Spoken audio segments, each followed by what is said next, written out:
chair and numbered heads together to ask questions now to maintain a structured conversation. So based on the reading, before I share with you other phrases about extended discourse or accountable talk, what's one key feature, key idea that all educators should know about the magic in the classroom? So what's one key aspect or one key tidbit you got from the actual article? Jeannie, please. We talked about how it has to be explicitly taught, not just modeled, it has to be explicitly.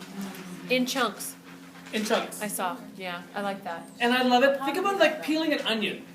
We're going to peel this layer of onion back. You're crying. I'm crying. However, if you teach students the following, pose a question. Today we're going to work on elaborating. Tell me more. Or today we're going to start off with piggyback. I agree with because it's one skill or trait at a time, which if you take a look at the handout, the last 2 pages, in the handout, the last 2 pages, please bring this handout to the grade level collaboration. I'll share with you what to bring as well. Because the second to the last page is an actual flip book that I'll teach you how to fold, that we can give to our students after each skill we teach, after each language or accountable talk skill we teach. They have it, and when they work in their conversation, or excuse me, when they work in their conversation, when they work with their groups, they retrieve their conversation booklets, and they use that to manipulate throughout the conversation. I'll share with you how to use this and how most teachers have used this handout. The last page, please. My dual language teachers, I thought of you too as well, that we can also use, and this is something that we can use as a handout for students to use as a resource, as well as to have you use when you plan for your discussions. Please. Do you have this on disc? So I have that electronically, yes. Yeah, because maybe then, in their spare time, all those DI teachers can translate. Yeah. Because this is so great. I have it electronically. I will email it to, Perfect. and then she'll farm it out. 2 big tidbits before we leave this afternoon. Extended discourse. Can we all agree with the following? And I'm going to read this to you. Extended discourse are sustained and purposeful conversations centered around school topics. Sustained and purposeful around school topics. Partners take turns talking, listening, and responding to each other's comments. Zweiers, Fisher and Zweiers, and Crawford, they will give you some big ideas of elaboration, clarification, paraphrase, summarize. I will work with you with that this week to extend the discourse. For the host teacher teaching a structured conversation this week, all you have to, the focus here is to think, pair, share, numbered heads together, and or corresponds with SMART. Continue with what you've planned.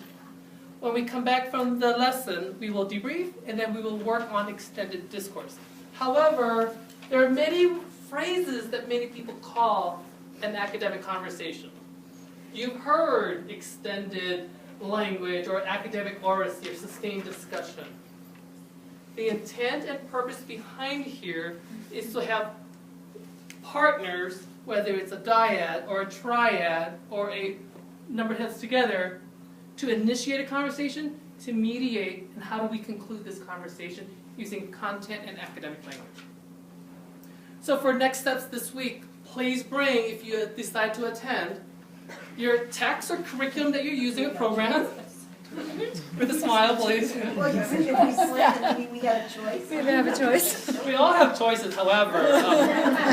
Ladies, I truly appreciate this conversation with you because ultimately, this is hard work. This is hard work, and I want to make sure that it's enjoyable for you, but also once we process the information, remember, validate, confirm, and remind, I'd like to give you some practice time.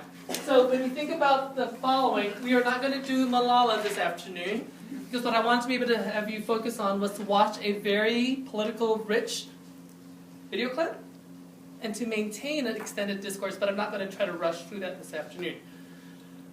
Take a deep breath.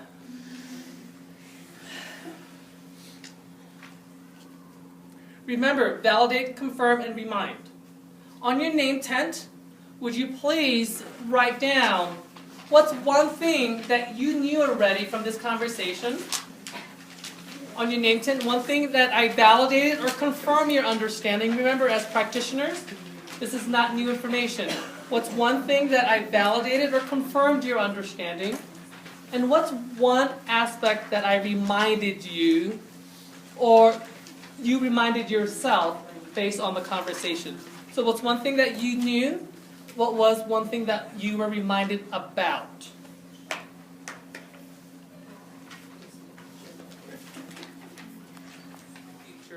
We can also ask a frame.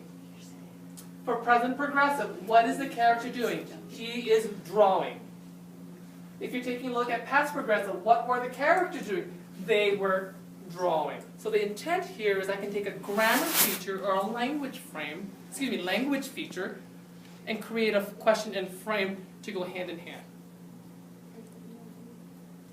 Please bring your text curriculum this week, and we'll plan if you're working on grammar. I'll be happy to work with you on that, because that's one of the things I truly love, to be able to work with teachers focusing on text. Okay, we're not going to do this because you've been sitting too long. Everybody stand up. I'm going to have you move.